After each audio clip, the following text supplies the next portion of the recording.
Hey everybody, Dr. A here, and in this video we are going to be outlining the procedure for computing rain loads for low slope and flat roof systems. So let's go ahead and get started. We're going to write here general procedure, and let's go through this step by step. The first step in our general procedure is to obtain the rainfall intensity for the site where your structure is, and we call that I, and it's going to have units of inches per hour. Okay, so this is again, it's a rainfall intensity I. If you have some background knowledge in hydraulics or hydrology, you may have come across this term before, but this is basically a measure of how fast the rain would fall in inches per hour based on a certain design storm with a design frequency. Okay, so you would either obtain this from maybe a National Weather Service site or your your water resource colleague of some sort, someone working in the hydraulics, hydrology area. Either way, you would obtain this rainfall intensity from some reliable source, and it has units of inches per hour. Okay, and then step two, you're going to compute the roof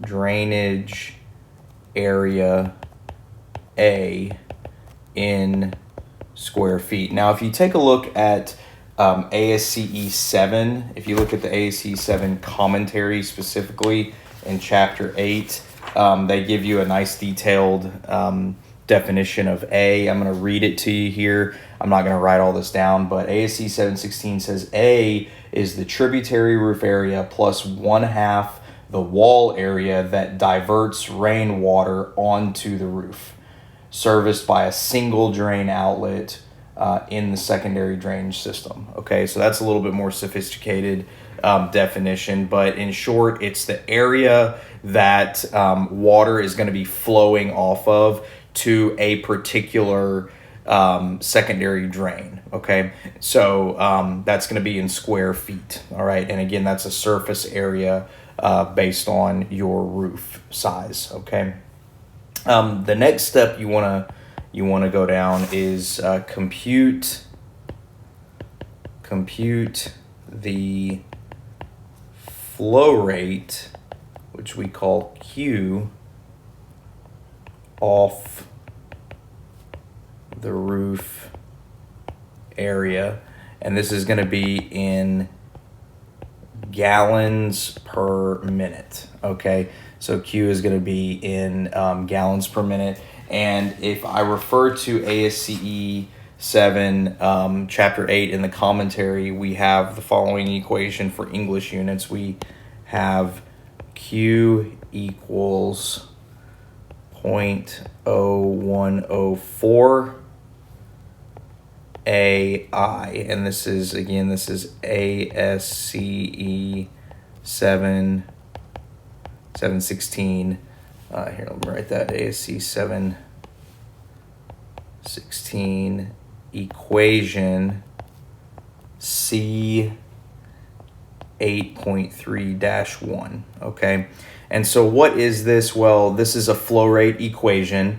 It ends up giving you values or units of gallons per minute. So a gallon, is a unit of volume. So this is volume over time. Okay, so we'll make a note here.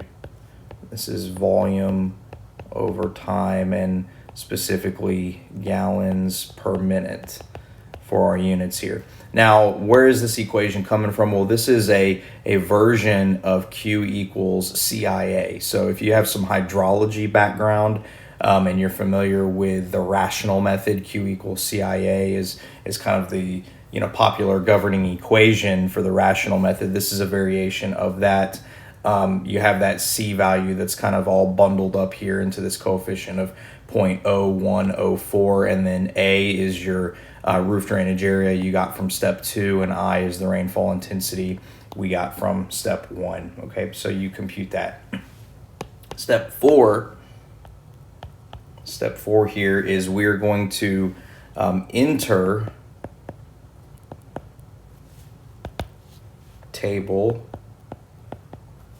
C8.3-3 of ASCE 716 to obtain the hydraulic head D sub H. Okay, and then linear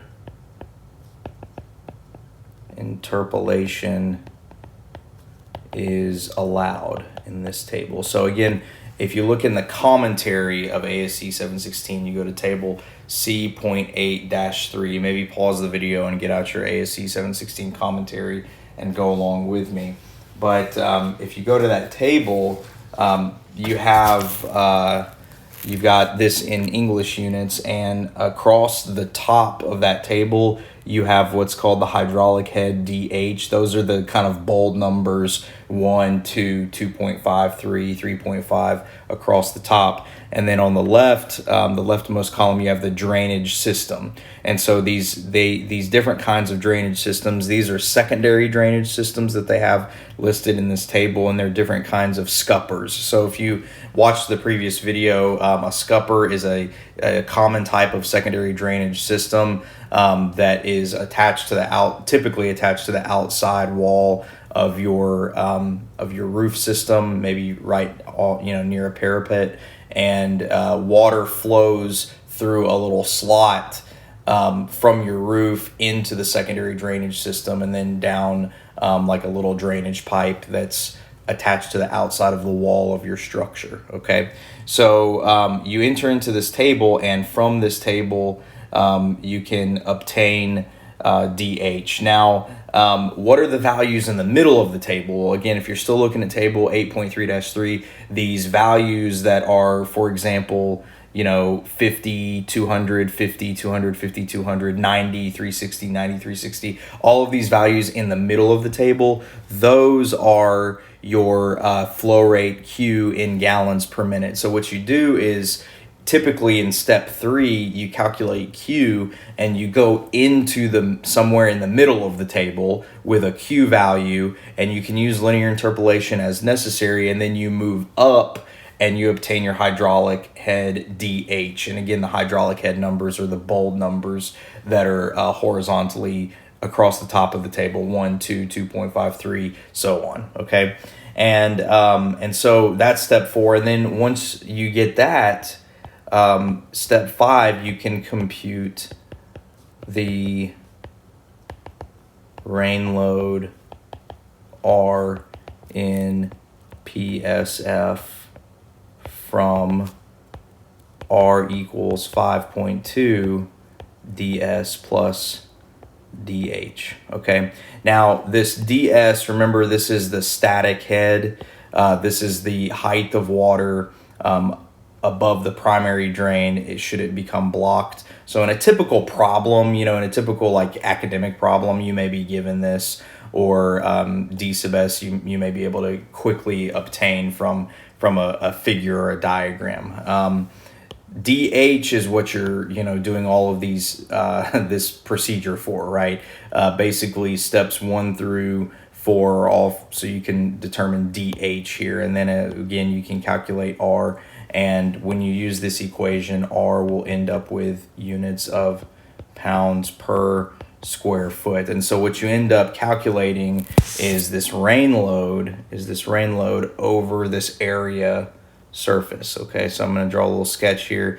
This whole surface has area A, and what you are calculating is this uniformly distributed surface load R. Okay, and so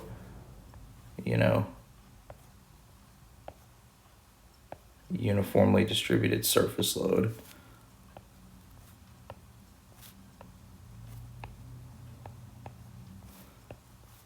R. Okay, so this is what you're computing is a is a force over an area. So it's, again, a surface load spread out over that drainage area. Then you would use that R value as an additional type of applied load on your roof system that then your structure has to support. So that's our general procedure. In our next video, we're going to be doing a numerical example exercising this. Thanks for watching.